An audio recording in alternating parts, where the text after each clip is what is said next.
السلام عليكم ورحمة الله. الحمد لله رب العالمين والعاقبة للمتقين ولا عدوان إلا على الظالمين. اللهم صل على محمد وعلى آل محمد. أما بعد اتقوا الله عباد الله. സ്നേഹാദരണീയരായ ഖുർആൻ പഠിതാക്കളെ, വിശുദ്ധ ഖുർആനിലെ 42 അധ്യായമായ സൂറത്തു ശൂറ തുടരുകയാണ്. ഇന്ന് 6 മുതൽ 9 വരെയുള്ള ആയത്തുകൾ നമുക്ക് പഠിക്കാം. ആദ്യമായി അതിൻ്റെ പാരായണം നമുക്ക് കേൾക്കാം. എല്ലാ പഠിതാക്കളും അതിൻ്റെ കൂടെ, ആ പാരായണത്തിൻ്റെ കൂടെ പാരായണം ചെയ്യണമെന്നും ആവർത്തിച്ച് പരിശീലിക്കണമെന്നും ഓർമ്മപ്പെടുത്തുകയാണ്. أعوذ بالله من الشيطان الرجيم.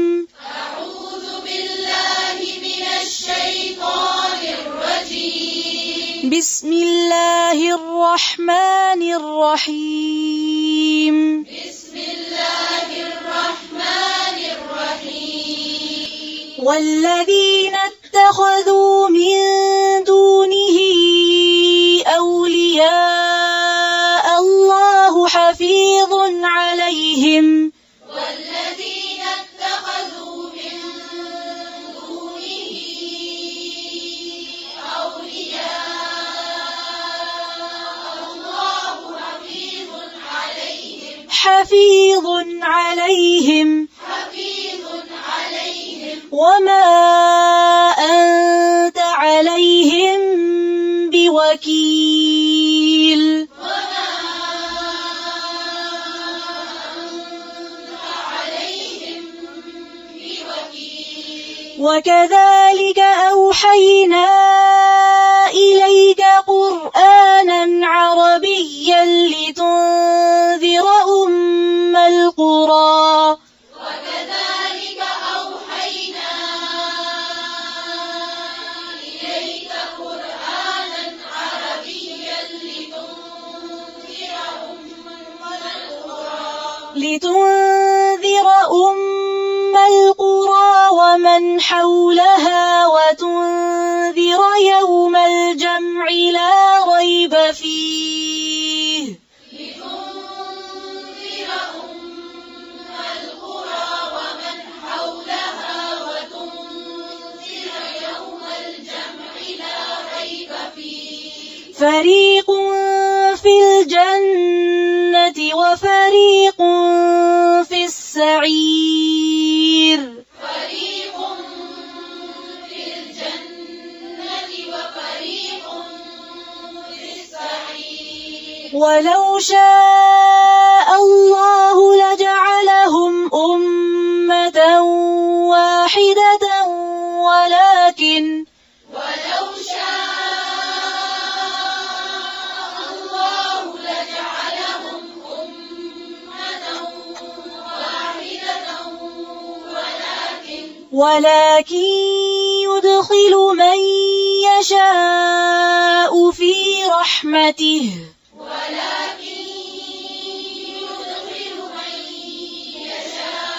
يشاء في رحمته. والظالمون ما لهم من ولي ولا نصير. والظالمون ما لهم من ولي ولا نصير. أم اتخذوا من دونه أولياء. أم اتخذوا من دونه أولياء. فالله هو الولي وهو يحيي الموتى وهو على كل شيء قدير. فالله هو الولي وهو يحيي الموتى وهو على كل شيء قدير. പഠിതാക്കളെ, 9 വരെയുള്ള ആയത്തുകൾ നമ്മൾ കേട്ട് കഴിഞ്ഞു. അത് കൂടുതൽ പരിശീലനം നിങ്ങൾ ആ വിഷയത്തിൽ, നിങ്ങൾ പാരായണത്തിൻ്റെ കാര്യത്തിൽ നേടുമെന്ന് പ്രതീക്ഷിക്കുകയാണ്. ഇനി നമുക്ക് ഈ 6 മുതൽ 9 വരെയുള്ള ആയത്തുകളുടെ അർത്ഥതലത്തിലേക്ക് നമുക്ക് പ്രവേശിക്കാം ഇൻഷാ അല്ലാഹ്. 6-ാമത്തെ ആയത്ത്, അഊദു ബില്ലാഹി മിനശ് ശൈത്വാനിർ റജീം ബിസ്മില്ലാഹിർ റഹ്മാനിർ റഹീം വല്ലദീന ഇത്തഖദൂ മിൻ ദൂനിഹി ഔലിയാ അല്ലാഹു ഹഫീദുൻ അലൈഹിം വമാ അൻത അലൈഹിം ബിവക്കീൽ. പദാനുപദാർത്ഥം. വല്ലദീന ഇത്തഖദൂ, ഉണ്ടാക്കിയവർ അഥവാ ഏർപ്പെടുത്തിയവർ അല്ലെങ്കിൽ സ്വീകരിച്ചവർ. വല്ലദീന ഒരു കൂട്ടർ, ഇത്തഖദൂ അവർ സ്വീകരിച്ചു അല്ലെങ്കിൽ അവർ ഉണ്ടാക്കിയെന്നും പറയാം. അപ്പോൾ അവർ സ്വീകരിച്ച ആൾക്കാർ, മിൻ ദൂനിഹി അവനു പുറമെ, അവൻ പറഞ്ഞാൽ ഉദ്ദേശിക്കുന്ന അള്ളാഹു. അപ്പോൾ അള്ളാഹുവിന് പുറമെ നിശ്ചയിച്ച അല്ലെങ്കിൽ സ്വീകരിച്ച ആൾക്കാർ. എന്തിനെ? ആര് നിശ്ചയിച്ച്? ഔലിയ, കുറേ ഔലിയാക്കളെ നിശ്ചയിച്ചവർ, സ്വീകരിച്ചവർ. കർത്താക്കൾ, രക്ഷാധികാരികൾ എന്നൊക്കെ ഔലിയ നമുക്ക് അർത്ഥം പറയാം, അല്ലെങ്കിൽ ഉറ്റമിത്രങ്ങൾ എന്നും പറയാം. അപ്പോൾ ഔലിയ അള്ളാഹുവിന് പുറമെ കൈകാര്യകർത്താക്കളായി അല്ലെങ്കിൽ രക്ഷകരായി സംരക്ഷകരായി മറ്റ് പലതിനെയും സ്വീകരിച്ച ആൾക്കാർ. അവരുടെ കാര്യത്തിൽ അള്ളാഹു ഹഫീദുൻ, അള്ളാഹു നിരീക്ഷിച്ചു വരികയാണ്, സൂക്ഷ്മമായി നിരീക്ഷിച്ചു വരികയാണ്. അലൈഹിം അവരെ നിരീക്ഷിച്ചു വരികയാണ്. വമ അന്ത നീ അല്ല, അലൈഹിം അവരെ സംബന്ധിച്ച് അല്ലെങ്കിൽ അവരുടെ മേൽ ബിവക്കീൽ ബാധ്യത ഏൽപ്പിക്കപ്പെട്ടവനൊന്നുമല്ല. ഇതാണ് ഈ ആയത്തിൻ്റെ നേർക്ക് നേരെയുള്ള അർത്ഥം. അപ്പോൾ ഈ 6-ാമത്തെ ആയത്തിൽ അള്ളാഹു ഓർമ്മപ്പെടുത്തുന്നത്, അള്ളാഹുവിനു പുറമെ മറ്റു ചില കൈകാര്യകർത്താക്കളെ അല്ലെങ്കിൽ രക്ഷാധികാരികളെ സ്വീകരിക്കുന്നവർ അവർ മനസ്സിലാക്കണം, അവരെ സംബന്ധിച്ച് അവരുടെ സർവ്വകാര്യങ്ങളും അള്ളാഹു സൂക്ഷ്മമായി നിരീക്ഷിച്ചു കൊണ്ടിരിക്കുകയാണ്. അവർ ചെയ്യുന്ന പ്രവർത്തനങ്ങൾ, അവരുടെ മനസ്സിൻ്റെ ഉള്ളിലുള്ള ചിന്തകൾ, അവർ വിളിച്ചു തേടുന്ന തേട്ടങ്ങൾ, അവർ ചെയ്യുന്ന ശിർക്കുപരമായ പ്രവർത്തനങ്ങൾ, തെറ്റായ കാര്യങ്ങൾ, തെറ്റായ വാദഗതികൾ, അങ്ങനെ തുടങ്ങി എന്തൊക്കെ അവർ ചെയ്യുന്നുണ്ടോ, ശരിയാവട്ടെ തെറ്റാവട്ടെ, നല്ലതാകട്ടെ മോശമാവട്ടെ, അവർ ചെയ്യുന്ന മുഴുവൻ കാര്യങ്ങളും അള്ളാഹു നിരീക്ഷിച്ചു വരികയാണ്. ഹഫീദ്, റഖീബ് എന്ന് പറഞ്ഞ അതേ അർത്ഥം തന്നെയാണ് ഇവിടെ സൂചിപ്പിച്ചിട്ടുള്ളത്. മുഫസ്സിറുകൾ ഒരുപാട് പേര് ഹഫീദിന് റഖീബ് എന്ന് തന്നെ അർത്ഥം പറഞ്ഞിട്ടുള്ളത്. ഇന്നല്ലാഹ കാന അലൈക്കും റഖീബ എന്ന് പറഞ്ഞല്ലോ. അള്ളാഹു നിങ്ങളെ സൂക്ഷ്മമായി നിരീക്ഷിച്ചു കൊണ്ടിരിക്കുകയാണ്. അതുകൊണ്ട് അള്ളാഹുവിൻ്റെ കൽപ്പനയെ ധിക്കരിച്ചുകൊണ്ട് കൽപ്പനയ്ക്ക് വിരുദ്ധമായിട്ട് എന്തെങ്കിലും പ്രവർത്തിക്കുന്നവർ അല്ലെങ്കിൽ പറയുന്നവർ ശ്രദ്ധിച്ചു കൊള്ളട്ടെ, എല്ലാ കാര്യങ്ങളും അള്ളാഹു നിരീക്ഷിച്ചു കൊണ്ടിരിക്കുകയാണ്. വമ അന്ത അലൈഹിം ബി വക്കീൽ. തുടർന്ന് പടച്ചറബ് പറയുന്നത്, എന്നാൽ ഇങ്ങനെയൊക്കെ അള്ളാഹു അവരൊക്കെ നിരീക്ഷിക്കുന്നുണ്ട്. ജനങ്ങൾ പല തരക്കാരാ, എത്ര തന്നെ പറഞ്ഞാലും സ്വീകരിക്കാത്തവരുണ്ടാവും. അള്ളാഹുവിനോട് മാത്രമേ ദുആ ചെയ്യാവൂ, അവനോട് മാത്രമേ പ്രാർത്ഥിക്കാവൂ എന്ന് എത്ര പ്രാവശ്യം ആണയിട്ട് ആവർത്തിച്ച് പറഞ്ഞാലും അത് സ്വീകരിക്കാൻ തയ്യാറല്ലാത്ത ആൾക്കാർ സമൂഹത്തിലുണ്ടാവും, മുസ്ലിങ്ങളിൽ തന്നെയും ഉണ്ടാവും. അതിന് ന്യായീകരണം കണ്ടെത്തുന്നവരുണ്ടാവും. അള്ളാഹു അല്ലാത്തവരോടുള്ള പ്രാർത്ഥനയ്ക്ക് ദുആഇന് ന്യായീകരണം കണ്ടെത്തുന്ന, ഓമനപ്പേരിട്ട് ന്യായീകരണം കണ്ടെത്തുന്നവരുമുണ്ടാവും. അങ്ങനെ പല തരക്കാരും സമൂഹത്തിലുണ്ടാവും. എന്നാൽ പ്രവാചകരെ, നീ മനസ്സിലാക്കേണ്ടത് എന്താ? വമാ അൻത അലൈഹിം ബിവക്കീൽ, അവരെ സംബന്ധിച്ചുള്ള ബാധ്യതയൊന്നും നിനക്കില്ല. അവർ ചെയ്യുന്ന നന്മയുടെ ഫലം അവർക്ക് തന്നെയാണ് കിട്ടുക. അവർ ചെയ്യുന്ന തെറ്റായ പ്രവർത്തനങ്ങളുടെ ശിക്ഷയും അവർ തന്നെയാണ് ഏറ്റുവാങ്ങേണ്ടി വരിക. അവർക്ക് പഠിപ്പിച്ചു കൊടുക്കുക, ബോധ്യപ്പെടുത്തി കൊടുക്കുക, പറഞ്ഞ് മനസ്സിലാക്കി കൊടുക്കുക എന്നൊരു ഉത്തരവാദിത്തമല്ലാതെ അവരെ നിർബന്ധപൂർവം ഈ മതത്തിൻ്റെ ഈ വിശ്വാസ കാര്യങ്ങളിലേക്ക് കൊണ്ടുവരാനുള്ള ബാധ്യതയൊന്നും നിനക്ക് ഏൽപ്പിച്ചിട്ടില്ല പ്രവാചകരെ എന്നാണ് ഈ ആയത്തിലൂടെ അള്ളാഹു ഓർമ്മപ്പെടുത്തുന്നത്. അടുത്ത ആയത്ത്, 7-ാമത്തെ ആയത്ത്. وكذلك أوحينا إليك قرآنا عربيا لتنذر أم القرى ومن حولها وتنذر يوم الجمع لا ريب فيه فريق في الجنة وفريق في السعير. തുടർന്ന് അല്ലാഹു പറയാണ്, വകദാലിക അപ്രകാരം, ഔഹൈന നിനക്ക് നാം വഹി നൽകി, അഥവാ നിനക്ക് നാം ബോധനം നൽകി. നേരത്തെ വന്ന വാക്കാണ് ഔഹൈന എന്നുള്ളതൊക്കെ.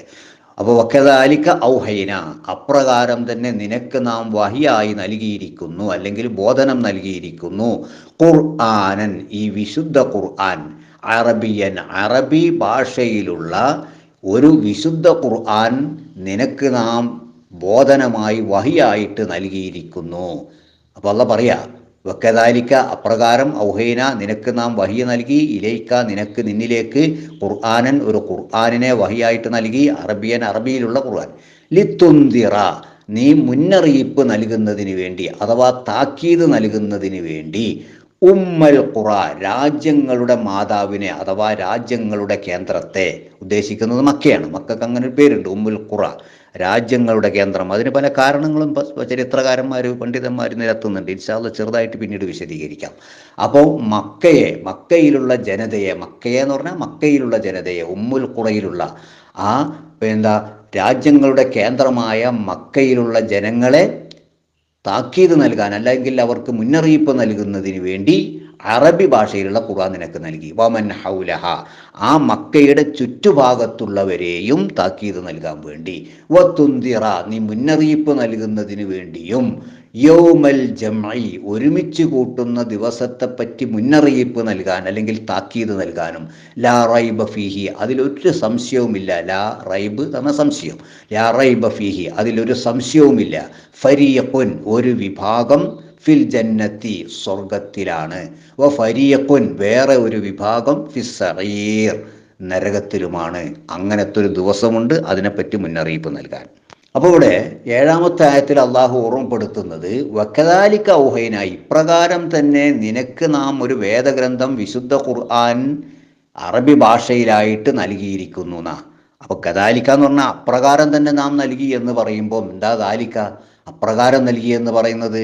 മുൻ പ്രവാചകന്മാർക്ക് നൽകിയതുപോലെ, അത് മേലെയുള്ള ആയത്തിൽ പറഞ്ഞല്ലോ, നിനക്ക് മുൻ പ്രവാചകന്മാർക്കും നാം വഹി നൽകിയിട്ടുണ്ട് എന്നുള്ളത്. അതുപോലെ അതല്ലെങ്കിൽ നിന്നെ നാം ഒരു വക്കീലായിട്ട് അവരുടെ കാര്യങ്ങളൊക്കെ നിരീക്ഷിച്ച് അവരെ നിർബന്ധപൂർവം കൊണ്ടുവരാൻ വേണ്ടി ബാധ്യത ഏൽപ്പിക്കപ്പെട്ടവനൊന്നല്ലല്ലോ നീ. നിന്നോട് അങ്ങനെയുള്ള ബാധ്യതയൊന്നുമില്ല. അപ്രകാരം അതിനുവേണ്ടി നിനക്ക് അറബി ഭാഷയിലുള്ള ഖുർആൻ ഇറക്കി തന്നിരിക്കുന്നു, വഹിയായിട്ട് നൽകിയിരിക്കുന്നു. അല്ലെങ്കിൽ നിന്റെ ജനത അറബികളായതുകൊണ്ട് അറബി ഭാഷയാണ് അവരുടെ ഭാഷ എന്നതുകൊണ്ട് അവർക്ക് മനസ്സിലാവുന്ന ഭാഷയായ അറബിയിലുള്ള വിശുദ്ധ ഖുർആൻ നിനക്ക് നൽകിയിരിക്കുന്നു. അതുപോലെ മുൻകഴിഞ്ഞ പ്രവാചകന്മാർ അവരുടെ സമൂഹം ആ പ്രവാചകന്മാരൊക്കെ ഏത് സമൂഹത്തിലേക്ക് നിയോഗിക്കപ്പെട്ടുവോ, അവരേത് ഭാഷക്കാരായിരുന്നുവോ അതേ ഭാഷയിലുള്ള വേദഗ്രന്ഥവും അതേപോലെയുള്ള വഹിയും അള്ളാഹു ആ പ്രവാചകന്മാർക്ക് അവരുടെ ഭാഷയിൽ നൽകിയിട്ടുണ്ട്. അപ്പോൾ ഓരോ പ്രവാചകനും അവരുടെ ജനതയുടെ ഭാഷയിൽ വേദഗ്രന്ഥം അല്ലെങ്കിൽ അള്ളാഹുവിൻ്റെ വഹി നൽകുന്നത് പോലെ നിനക്ക് നിന്റെ ജനതയായ അറബികളുടെ ഭാഷയിൽ വിശുദ്ധ ഖുർആൻ എന്ന വേദഗ്രന്ഥം നിനക്ക് നൽകിയിരിക്കുന്നു. എന്തിനു വേണ്ടിയാണ് ഈ ഖുർആൻ നിനക്ക് നൽകിയത്? ലിതുന്ദിറ ഉമ്മൽ ഖുറ വമൻ ഹൗലഹ. ഉമ്മുൽ ഖുറ എന്ന് പറഞ്ഞാൽ മക്ക. അങ്ങനെ പറയാനുള്ള കാരണം രാജ്യങ്ങളുടെ മാതാവ് എന്നാണ് വാക്കിൻ്റെ അർത്ഥം, അല്ലെങ്കിൽ രാജ്യങ്ങളുടെ കേന്ദ്രം, ഇതൊക്കെ എല്ലാം കേന്ദ്രീകരിക്കപ്പെടുന്നൊരു സ്ഥലം ഒക്കെയാണ് ഉമ്മുൽ ഖുറ എന്ന് പറഞ്ഞതുകൊണ്ട് ഉദ്ദേശിക്കുന്നത്. അതിനുള്ള കാരണങ്ങൾ നിരത്തുന്നുണ്ട്. ഇസ്ലാമിക ചരിത്രത്തിൽ മക്ക രാജ്യത്തിനുള്ള പ്രത്യേകതയും പ്രാധാന്യവും മഹത്വം വളരെ പ്രസിദ്ധമാണ്. ഒട്ടേറെ പ്രവാചകന്മാരുടെ പ്രബോധന പ്രദേശമാണ് മക്ക എന്നതും ഒരു പ്രസ്താവ്യമാണ്.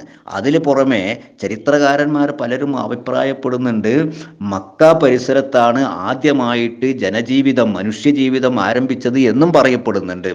ഏതായിരുന്നാലും രാജ്യങ്ങളുടെ മാതാവായ, രാജ്യങ്ങളുടെ കേന്ദ്രബിന്ദുവായ ആ മക്കയിലുള്ള ജനതക്കും മക്കയിലുള്ളവർക്ക് മക്കയെ ഉമ്മുൽ ഖുറയ്ക്ക് മുന്നറിയിപ്പ് നൽകുക എന്നാൽ ആ ഉമ്മുൽ ഖുറയിലുള്ള ജനങ്ങൾക്ക് മുന്നറിയിപ്പ് നൽകുക, ആ മക്ക നിവാസികൾക്ക് മുന്നറിയിപ്പ് നൽകാനും ആദ്യം അത്, തുടർന്ന് വമൻ ഹൗലഹ ആ മക്ക രാജ്യത്തിൻ്റെ ചുറ്റുഭാഗത്തുമുള്ള ജനങ്ങൾക്ക് മുന്നറിയിപ്പ് നൽകുന്നതിന് വേണ്ടിയും.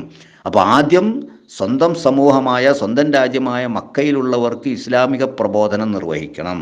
അത് കഴിഞ്ഞാൽ തൊട്ടടുത്ത പ്രദേശങ്ങളിലേക്ക്, അത് കഴിഞ്ഞാൽ അതിൻ്റെ അടുത്തത്, അത് കഴിഞ്ഞാൽ അതിൻ്റെ അടുത്തേക്ക്, അങ്ങനെ ഭൂമിയുടെ എല്ലാ ഭാഗത്തേക്കും ഈ പ്രബോധനം എത്തണം എന്നാണ് ഈ ആയത്തിൻ്റെ ചുരുക്കം.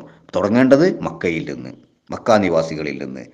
എന്നിട്ട് എവിടെ എത്തണം? അതിൻ്റെ തൊട്ടടുത്ത സ്ഥലത്തെത്തണം. തുടർന്ന് അതിൻ്റെ അടുത്ത പ്രദേശം, അടുത്ത തലമുറ അതിൻ്റെ അടുത്ത പ്രദേശത്തേക്ക്, അങ്ങനെ ലോകത്തിൻ്റെ വിവിധ ഭാഗങ്ങളിലേക്ക്, ലോകത്തിൻ്റെ എല്ലാ ഭാഗങ്ങളിലേക്കും ഈ ദൗത്യം, ഈ ഇസ്ലാമിക സന്ദേശം പരത്തണം, പ്രബോധനം ചെയ്യണം.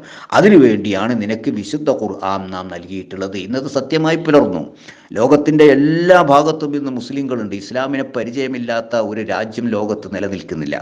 എല്ലാവർക്കും ഇസ്ലാമിനെ പറ്റി അറിയാം. ലോകത്ത് എല്ലാ രാജ്യങ്ങളും ഇസ്ലാമുണ്ട്. എന്താണ് മുസ്ലിങ്ങളുണ്ട്, എന്താണ് ഇസ്ലാം എന്നറിയാം. വിശുദ്ധ ഖുർആൻ ലഭ്യമല്ലാത്ത ഒരു പ്രദേശവും ഇന്ന് ലോകത്തില്ല. അത്രമാത്രം വ്യാപകമായിരിക്കുന്നു. അള്ളാഹു പറഞ്ഞിട്ടുള്ള കാര്യം പൂർണ്ണമായിട്ടും നിറവേറപ്പെട്ട് കഴിഞ്ഞിരിക്കുന്നു. അപ്പോൾ പിന്നെ പറയുന്നത് ജനങ്ങളെയൊക്കെയും ഒരുമിച്ച് കൂട്ടുന്ന ആ ദിവസത്തെപ്പറ്റി മുന്നറിയിപ്പ് നൽകുന്നതിന് വേണ്ടിയും. അപ്പം മനുഷ്യരെ മുഴുവനും ഒരുമിച്ച് കൂട്ടുന്ന ദിവസം എന്നാ യൗമൽ ജംഅ എന്നാ പറഞ്ഞിട്ടുള്ളത്. ഒരുമിച്ച് കൂട്ടുന്ന ദിവസം. അത് ജനങ്ങളെ മാത്രമാണോ, മനുഷ്യരെ മാത്രമാണോ? അല്ല, ലാ റൈബ ഫീഹി. ആ ഒരുമിച്ച് കൂട്ടും എന്ന കാര്യത്തിൽ ഒരു തർക്കവുമില്ല. അപ്പോൾ ആരെയൊക്കെ എന്തൊക്കെ ഒരുമിച്ച് കൂട്ടപ്പെടുന്നു അന്ത്യദിനത്തിൽ? ഈ ദിവസം കൊണ്ട് ഉദ്ദേശിച്ചത് ഖിയാമത്ത് നാൾ തന്നെ.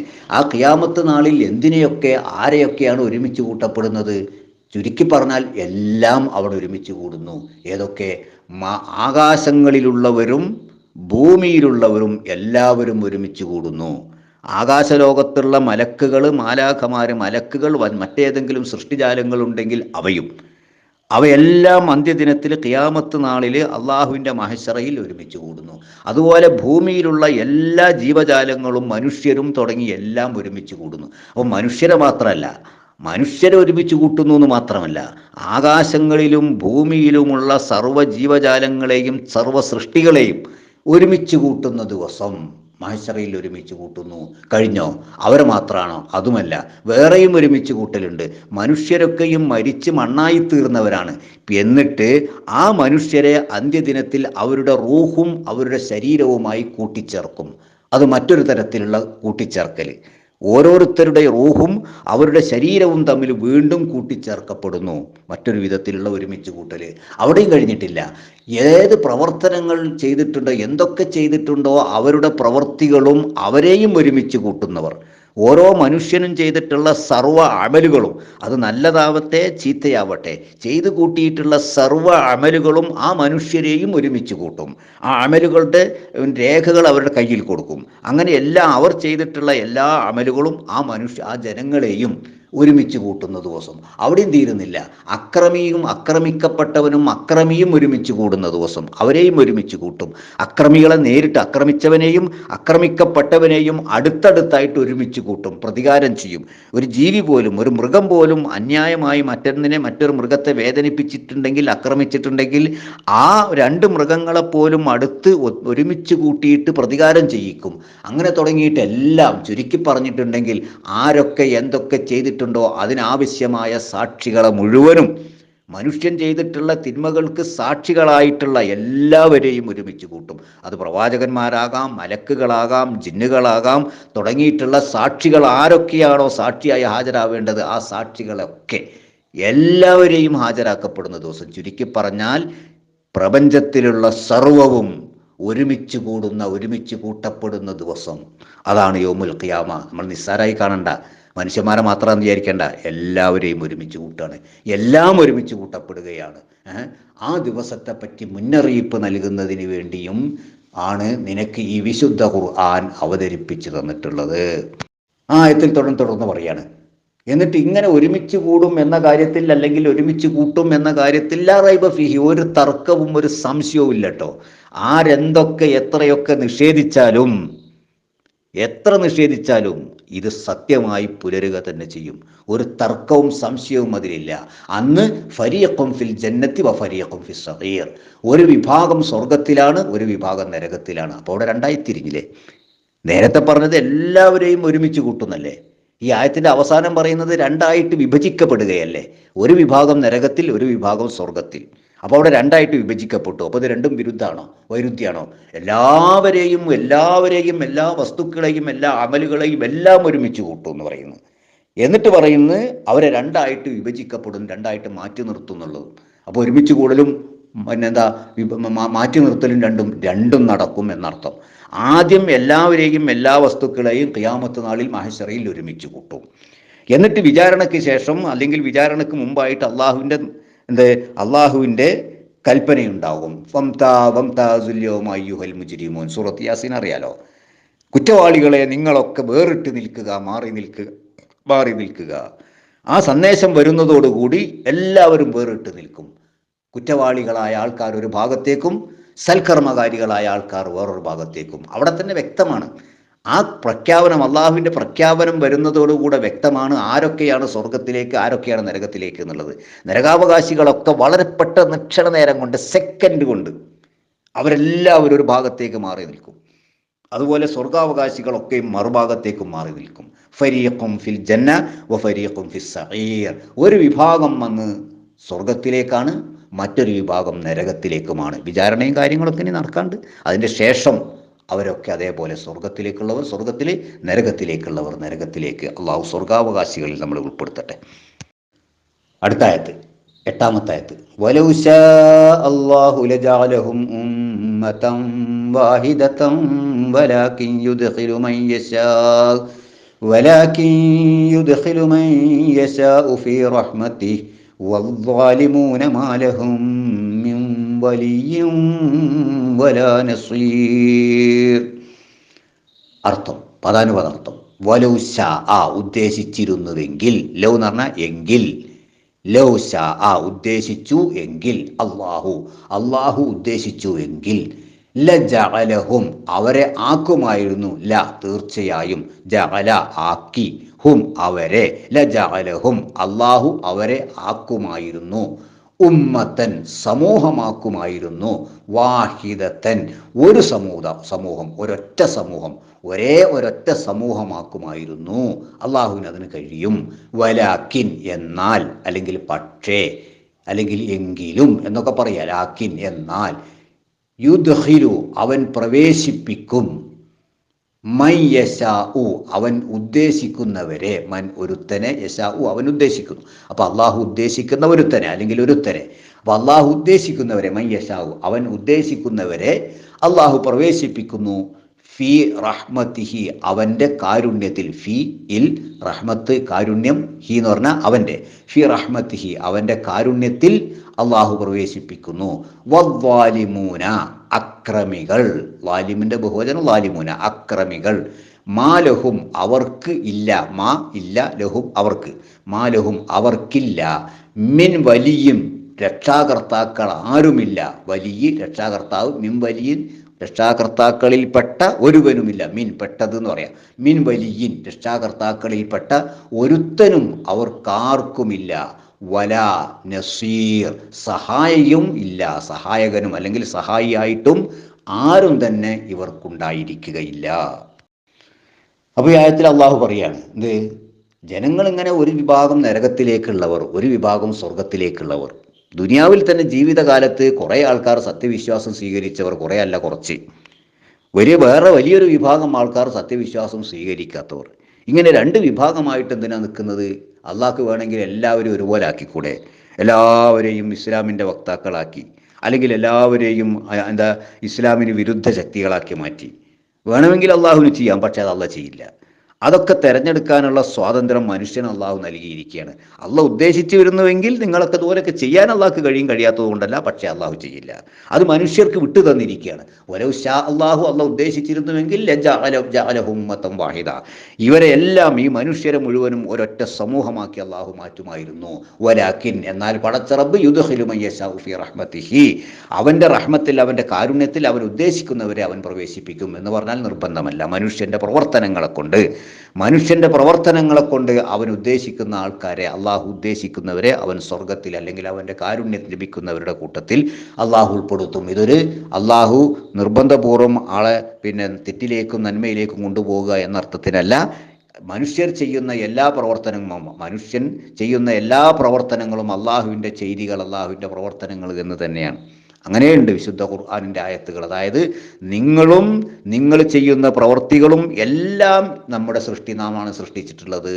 അത് അള്ളാഹു തന്നെയാകുന്നു സൃഷ്ടികളെയും സൃഷ്ടികളുടെ പ്രവൃത്തികളെയും സൃഷ്ടിച്ചിട്ടുള്ളത് അള്ളാഹു തന്നെയാകുന്നു. ആ അർത്ഥത്തിലാണ് അവിടെ പ്രയോഗിച്ചിട്ടുള്ളത്. അല്ലാതെ നിർബന്ധപൂർവം പിന്നെ ആരെയും അള്ളാഹു സ്വർഗത്തിലേക്കോ നിർബന്ധപൂർവ്വം അള്ളാഹു നരകത്തിലേക്കോ ആക്കൂല. അതിൻ്റെ അമലുകൾ അതൊക്കെ അവർ പിന്നെ മനുഷ്യർക്ക് കൊടുത്ത സ്വാതന്ത്ര്യമാണ്. തിരഞ്ഞെടുക്കാനുള്ള സ്വാതന്ത്ര്യം. നന്മ തിരഞ്ഞെടുക്കാം, തിന്മ തിരഞ്ഞെടുക്കാം. പക്ഷെ അള്ളാഹുവിന് അതറിയാം. ആര് നല്ലത് തിരഞ്ഞെടുക്കും, ആര് തിന്മ തിരഞ്ഞെടുക്കും അള്ളാഹുവിനറിയാം. അത് അള്ളാഹു രേഖപ്പെടുത്തുകയും ചെയ്തിട്ടുണ്ട്. പക്ഷേ ആ രേഖപ്പെടുത്തിയത് കൊണ്ടല്ല, മനുഷ്യൻ അവൻ്റെ ചിന്ത വെച്ചുകൊണ്ട് അവൻ്റെ ഉദ്ദേശം വെച്ചുകൊണ്ടാണ് നന്മയോ തിന്മയോ തിരഞ്ഞെടുക്കുന്നത്. ഇരിക്കട്ടെ, വലിയ വിഷയമാണ്. അതേപോലെ വലാകിൻ യുദ്ഖിലു മൻ യശാഉ ഫി റഹ്മതിഹി വദ്ദാലിമൂന മാ ലഹും മിൻ വലിയ്യിൻ വലാ നസീർ.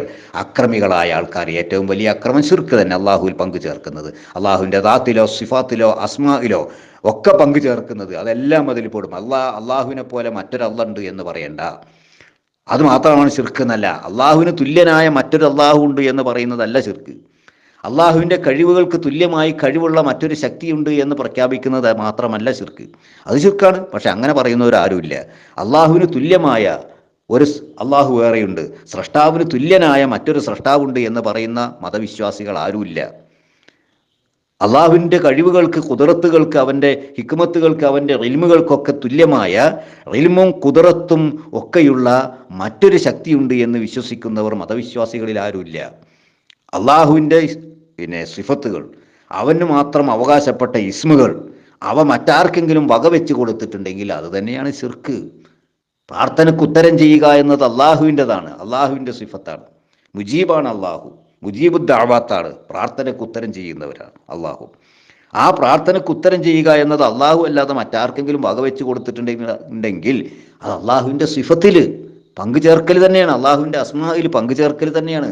അത് ശിർക്ക് തന്നെയാണ്. അതാ പറയുന്നത്, പടച്ചറബ് പറയുന്നത്, മാ ലക്കും വദ്ദാലിമൂന മാ ലഹും മിൻ വലിയ്യിൻ വലാ നസീർ. അങ്ങനെയുള്ള അക്രമകാരികൾ, ഏറ്റവും വലിയ അക്രമം ശിർക്കാണല്ലോ, അങ്ങനെയുള്ള അക്രമകാരികൾ അവർക്ക് ഒരു സഹായിയും ഒരു രക്ഷകനും ഉണ്ടായിരിക്കുകയില്ല. തുടർന്ന് അള്ളാഹു ഓർമ്മപ്പെടുത്തണം 9-ാമത്തെ ആയത്തിൽ, അമിത്തഖദൂ മിൻ ദൂനിഹി ഔലിയാ ഫല്ലാഹു ഹുവൽ വലിയ്യു വഹുവ യുഹ്യിൽ മൗതാ വഹുവ അലാ കുല്ലി ശൈഇൻ ഖദീർ. അഥവാ അതല്ല, ഇത്തഖദൂ അവർ സ്വീകരിച്ചിരിക്കുകയാണോ. അമിത്തഖദൂ ഇൻകാറും കൂടെയാണ്, എന്താ നിഷേധം കൂടെയാണ്. സ്വീകരിക്കാൻ പാടില്ല, അവർക്ക് സ്വീകരിച്ചിട്ട് കാര്യമില്ല എന്നർത്ഥത്തിലാണ്. അമിത്തഖദൂ അവർ സ്വീകരിച്ചിരിക്കുന്നുവോ, മിൻ ദൂനിഹി അവന് പുറമെ, അതായത് അള്ളാഹുവിന് പുറമെ, ഔലിയ ആ രക്ഷാകർത്താക്കളെ സ്വീകരിച്ചിരിക്കുകയാണോ. ഫല്ലാഹു എന്നാൽ അള്ളാഹു, ഹുവൽ വലിയ്യു അവൻ തന്നെയാകുന്നു യഥാർത്ഥത്തിൽ രക്ഷാകർത്താവ്, അല്ലെങ്കിൽ സംരക്ഷകൻ, രക്ഷ നൽകുന്നവൻ. അല്ലാഹു ആകയാൽ അള്ളാഹു, അല്ലെങ്കിൽ അപ്പോൾ അള്ളാഹു, ഹുവ അവൻ തന്നെയാണ്, അൽ വലിയ്യു രക്ഷാകർത്താവ്, വഹുവ അവൻ, യുഹ്യി ജീവിപ്പിക്കുന്നു, അൽ മൗത മരിച്ചവരെ, വഹുവ അവൻ, അലാ കുല്ലി ഷൈഇൻ എല്ലാ കാര്യങ്ങൾക്കും, അലാ മേൽ കുല്ലി എല്ലാം, ഷൈഇ വസ്തുക്കൾ കാര്യങ്ങൾ, എല്ലാറ്റിനും എല്ലാ കാര്യങ്ങൾക്കും, ഖദീർ കഴിവുള്ളവനാകുന്നു, സർവശക്തനാകുന്നു പടച്ചറബ് എന്നർത്ഥം. അപ്പോൾ ഈ 9-ാമത്തെ ആയത്തിൽ അള്ളാഹു വീണ്ടും ചോദിക്കുക, അള്ളാഹു അല്ലാതെ മറ്റൊരു സംരക്ഷകനും നിങ്ങൾക്കില്ല. എല്ലാ കാര്യങ്ങളും അള്ളാഹു നിരീക്ഷിച്ച് സൂക്ഷ്മമായി നിരീക്ഷിച്ചു കൊണ്ടിരിക്കുന്നു. എല്ലാവരെയും പടച്ചറബ് ഒരുമിച്ച് കൂട്ടും. എന്നിട്ട് പരലോകത്ത് ഒരു വിഭാഗത്തെ നരകത്തിലേക്കും ഒരു വിഭാഗത്തെ സ്വർഗത്തിലേക്കും ഒക്കെ അള്ളാഹു അയക്കും. അവനല്ലാതെ നിങ്ങൾക്കൊരു രക്ഷാസങ്കേതവുമില്ല, സഹായവുമില്ല. ഇതൊക്കെ പറഞ്ഞിട്ട് വീണ്ടും അള്ളാഹ് ആവർത്തിക്കുക, എന്നിട്ടും അമിത്തഖദൂ മിൻ ദൂനിഹി ഔലിയാ, ഇങ്ങനെയാണ് കാര്യങ്ങൾ എന്ന് ബോധ്യപ്പെട്ടിട്ടും നിങ്ങളെ സഹായിക്കാൻ, മഴയില്ലാത്തപ്പോൾ നിങ്ങൾക്ക് മഴ നൽകാൻ അള്ളാഹു അല്ലാതെ മറ്റാരുമില്ല. മഴ വളരെ കൂടുതലായി നിങ്ങൾക്ക് വെള്ളപ്പൊക്കവും പ്രളയവും വന്ന് നിങ്ങൾ നശിക്കുമ്പോൾ നിങ്ങൾക്ക് സംരക്ഷണം നൽകാൻ അള്ളാഹു അല്ലാതെ മറ്റാർക്കും സാധ്യമല്ല. നിങ്ങൾക്ക് മാരകമായ രോഗങ്ങൾ വരുമ്പോൾ അവിടെ നിങ്ങളെ രക്ഷിക്കുന്നതിന് അള്ളാഹു അല്ലാതെ മറ്റാരുണ്ടാവില്ല, ആർക്കും അതിന് സാധ്യമല്ല. ഇതൊക്കെ നിങ്ങൾക്ക് ബോധ്യപ്പെട്ടിരിക്കെ എന്നിട്ടും നിങ്ങൾ അള്ളാഹുവിനെ വിട്ട് മറ്റ് കൈകാര്യകർത്താക്കളെ, സംരക്ഷകരെ നിങ്ങൾ സ്വീകരിക്കുകയാണോ? ഫല്ലാഹു ഹുവൽ വലിയു, അള്ളാഹു അല്ലേ യഥാർത്ഥത്തിലുള്ള സംരക്ഷകൻ. പടച്ച റബ്ബ് ഏകനായ അവൻ മാത്രമല്ലേ? അവനാണല്ലോ ജീവിപ്പിക്കുകയും മരിപ്പിക്കുകയും ചെയ്യുന്നവൻ, മരിച്ചവരെ വീണ്ടും ജീവിപ്പിക്കുന്നവൻ അവൻ തന്നെയല്ലേ? അന്ത്യദിനത്തിൽ പുനരുത്ഥാനം അതൊക്കെ ചെയ്യുന്നത് അവൻ തന്നെയല്ലേ? എല്ലാ കാര്യങ്ങൾക്കുമുള്ള കഴിവും അള്ളാഹുവിന് തന്നെയല്ലേ ഉള്ളത്? എന്നിട്ടും ഇതൊക്കെ നിങ്ങൾക്ക് ബോധ്യപ്പെട്ടിട്ടും നിങ്ങൾ എന്തേ വീണ്ടും അള്ളാഹുവിനെ വിട്ട് മറ്റ് പല ഔലിയാക്കളെയും മറ്റ് പല കൈകാര്യകർത്താക്കളെയും നിങ്ങൾ എന്തിനു സ്വീകരിക്കണം? നിങ്ങളുടെ സഹായിയായിട്ട് നിങ്ങൾ സ്വീകരിക്കണം എന്നാണ് പടച്ച റബ്ബ് ഓർമ്മപ്പെടുത്തുന്നത്. അള്ളാഹു അവൻ തന്നെയാണ് വലിയ, അവൻ തന്നെയാണ് വലിയ. അള്ളാഹുവാണ് നസീർ. അള്ളാഹുവിൽ അചഞ്ചലമായ വിശ്വാസത്തോടുകൂടെ മുമ്പോട്ട് പോകണം, ജീവിക്കണം. കറകളഞ്ഞ ഈമാനോടുകൂടെ ജീവിക്കുക. ശിർക്കിൻ്റെ ഒരു തരി പോലും ജീവിതത്തിൽ ഉണ്ടാവരുത് എന്ന് ഓർമ്മപ്പെടുത്തുകയാണ്. അള്ളാഹു മുത്തഖികളുടെ കൂട്ടത്തിൽ നമ്മളെ ഉൾപ്പെടുത്തി അനുഗ്രഹിക്കുമാറാകട്ടെ. വസ്സലാമു അലൈക്കും വറഹ്മത്തുള്ളാഹി.